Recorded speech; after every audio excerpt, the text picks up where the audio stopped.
people tell us to set goals that are realistic and achievable. That is a crime. To follow the idea that you should set realistic, achievable goals. I'll tell you why. Because the men and women who have inspired us, the men and women who have inspired you, don't set realistic, achievable goals.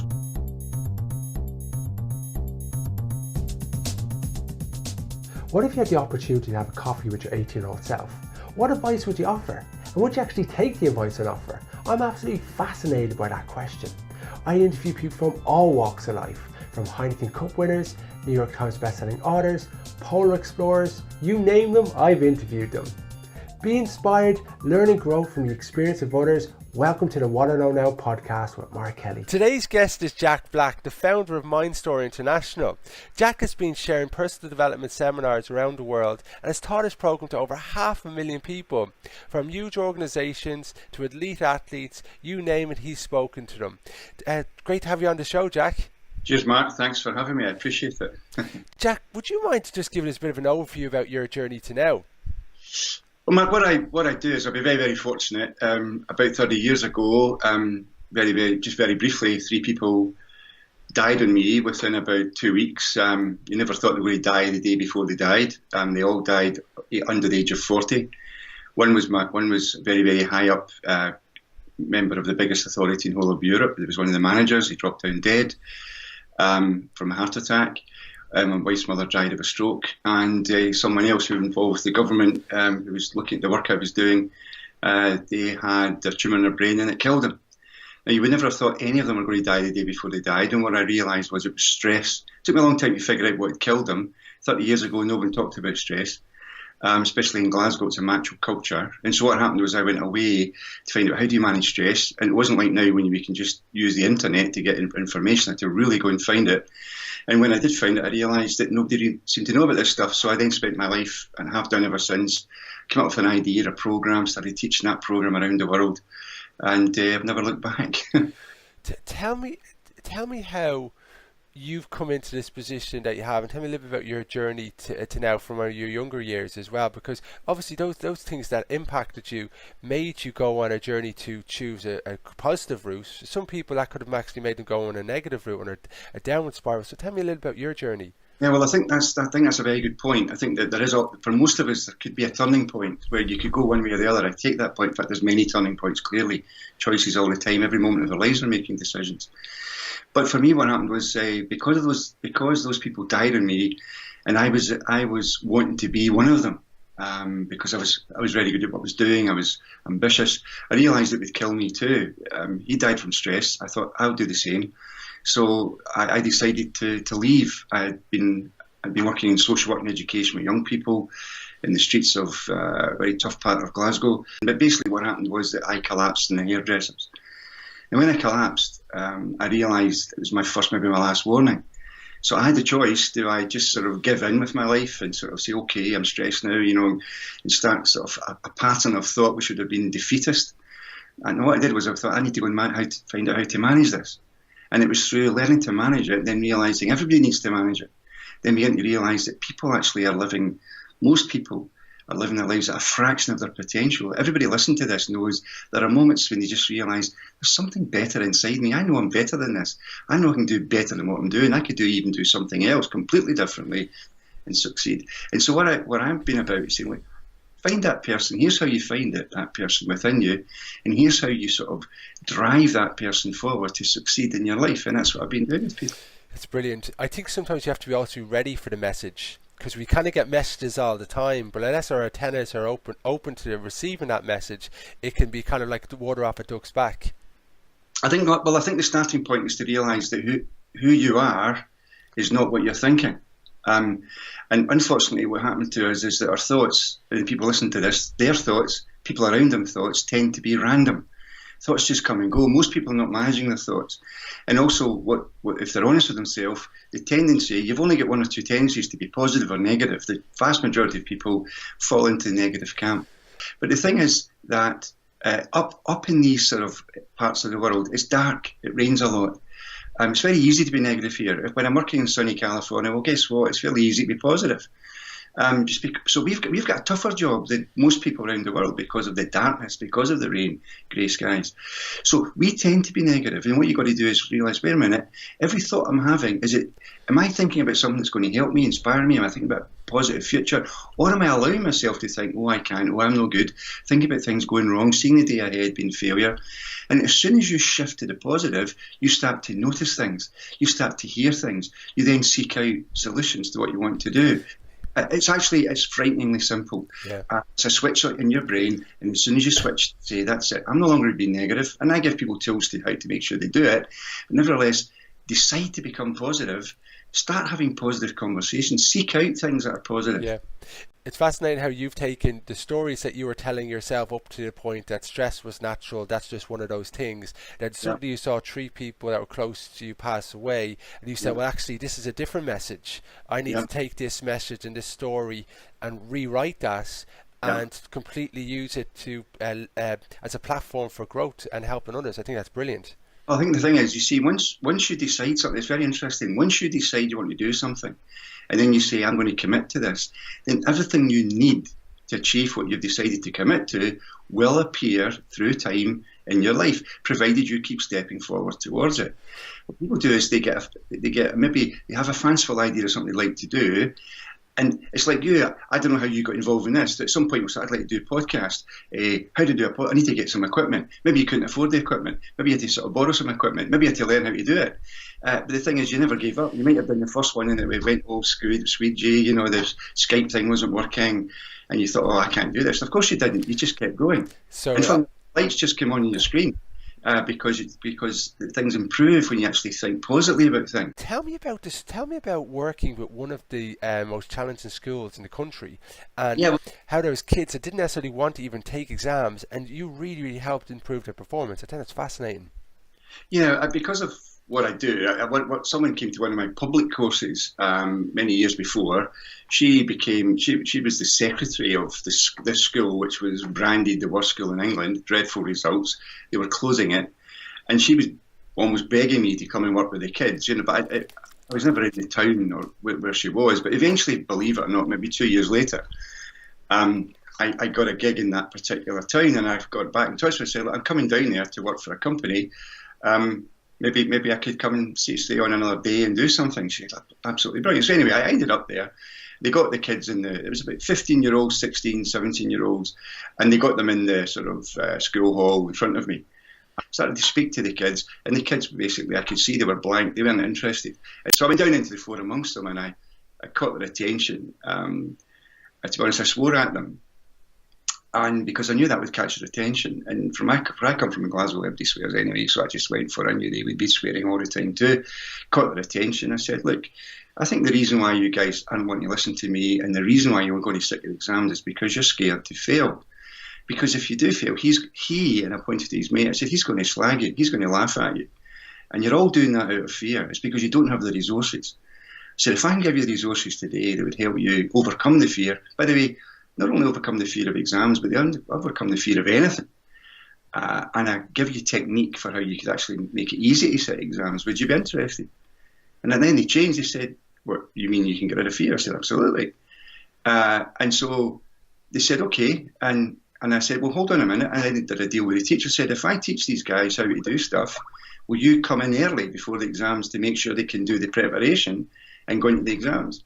And most of the teachers looked at me and said, no. And they didn't want to get involved. I got and get in early, I said, but 2 or 3 said, well, I'll do it. I said, okay, so here's what we've got a deal now. I teach you the stuff. Teacher's going to help you. You help yourself. So off we went. And what happened was the kids came in and sat the exams. Those teachers did show up early.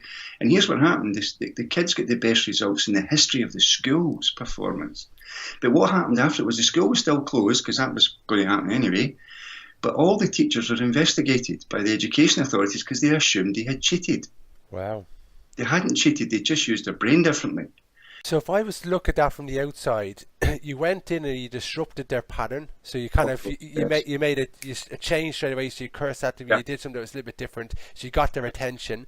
Yeah. And then how did you contain the interest? Because once you get the attention is one thing, but how did you get the interest and then the desire to take action? Well, I find it's very useful to tell stories, and I think what you have to do is, look, at any given moment, anybody right now listening to this is processing in their head any kind of thought. They may be listening to me, but they might be thinking, what I'm going to have for my breakfast. There's all sorts of stuff going on in their brains. Some people are multi-thinking, flitting through stuff. The thing is to get someone to focus their attention on the future, whether it's the immediate future or 4 years from now, and obviously get them to sort of also look in the future in terms of what would they want, what would they like to see happen. And if you can have conversations about futures that are better, people start to lock onto that. Because if you don't, then you lock onto things about failure, things going wrong. People don't stay in the middle. They move, occasionally fantasize. A lot of adults will fantasize on a Friday or in the UK on a Saturday night at 5 to 8 because 8 o'clock they draw the lottery. And for 5 minutes or so, they're thinking, what would I do if I win this lottery? They just don't think about anything. Yeah. Or the negative thoughts. So the art is to help people begin to see improvements, sharing stories of other people similar to them who may have improved as well. But what I'm also about, which is really important, isn't a positive thinking kind of or a presentation that's all wow and keep people excited for days on end, which, by the way, people do and it works very well. I'm more about doing a bit of that. I've obviously got an ability to do that, whole big audiences or small audiences or individuals. But what I'm about is giving them tools and techniques, Mark. It's tools and techniques people need, not a motivational speech, quite frankly. Yeah, because the motivation, as you know yourself, that will last maybe 24 hours max, right? Yeah, but it's very hard to motivate someone. You genuinely have to inspire them, right? Because and then the tools and techniques. Could you share with a listener maybe one simple tool that somebody could maybe apply they could literally as a takeaway action today? Yeah, this is a very simple one, but I tell you what, it'll change your life. When I was going through all this, the time when the guys had died and I had collapsed in the hairdressers and I was beginning to look for how do I manage my own stress. One of the things that was happening at the same time was they get the emergence of personal computing. The ZX80, ZX81 had been invented by that point.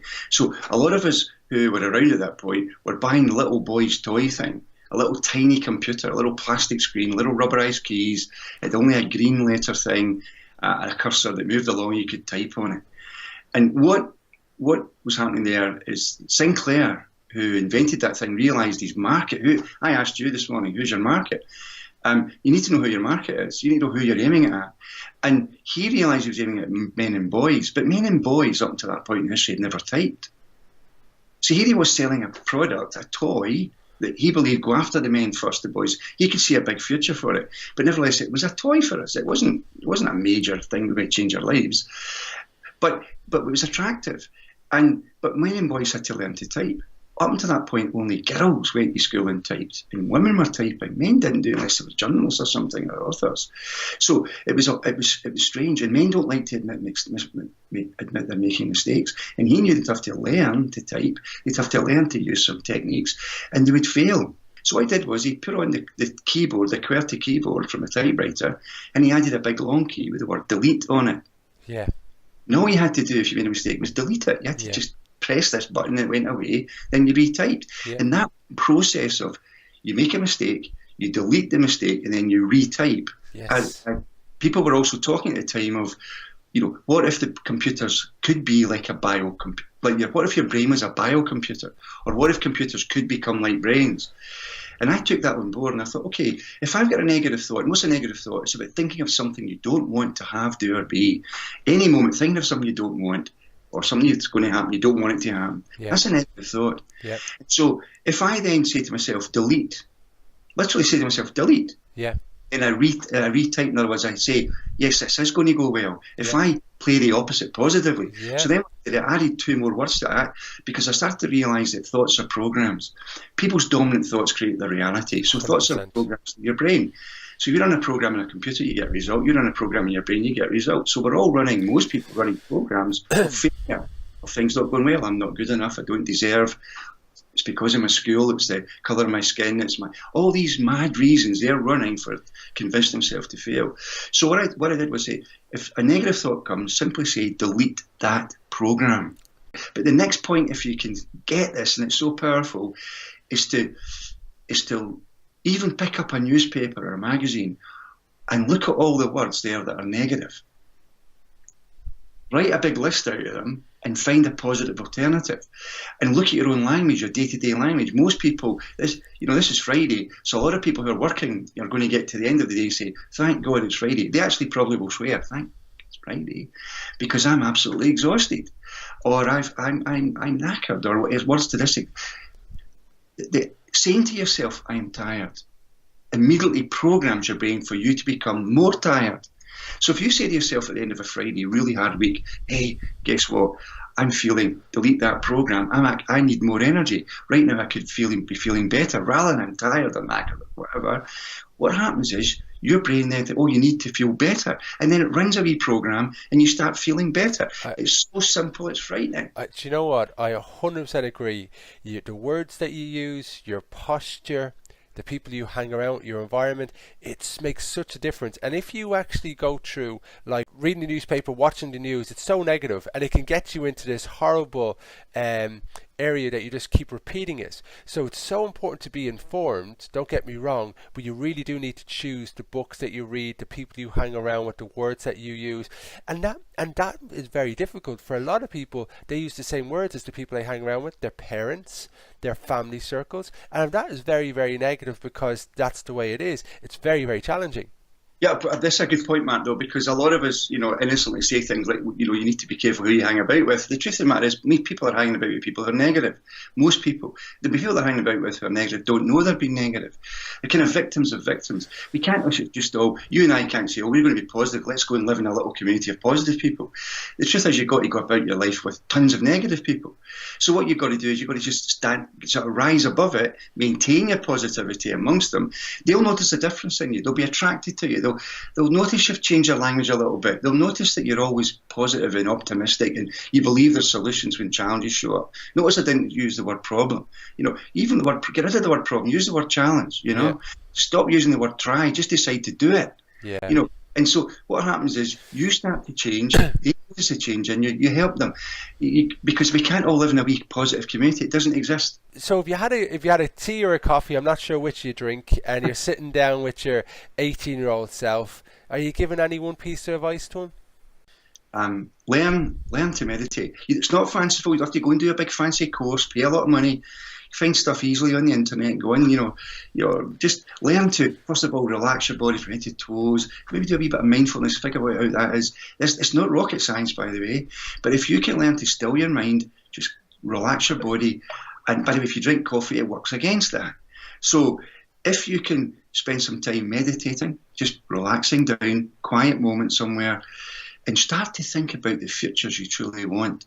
Once you figure out what you really want, keep thinking about it all the time when you're relaxed. Now, I can't go into the science of this right now, but what it does is it starts to program your brain. It accelerates what I've been talking about. It accelerates the reticular activating system type ideas. Yeah. It accelerates you towards what it is you want to be. And there's another thing, very briefly. What we're all being told, or what you'll find in textbooks, and unfortunately by a lot of people who mean well but aren't really doing well, is people tell us to set goals that are realistic and achievable. That is a crime. Listen to what I'm saying, guys. That's a crime. To follow the idea that you should set realistic, achievable goals. I'll tell you why. Because the men and women who have inspired us, the men and women who have inspired you, don't set realistic, achievable goals. Check that out throughout history. Check out the other thing that we're told to do. We must have a plan. You should have a goal and then plan it. None of them had a plan in the beginning. Not one of them. And the thing that we're all to do is think about what you want and then figure out how you're going to get there. Let me tell you a big secret. They didn't know how either. What they knew was why. And what happened was they figured out what they really wanted. They had no proof whatsoever they could get it in the beginning, no resources, nothing to support them. They figured out what it is they wanted.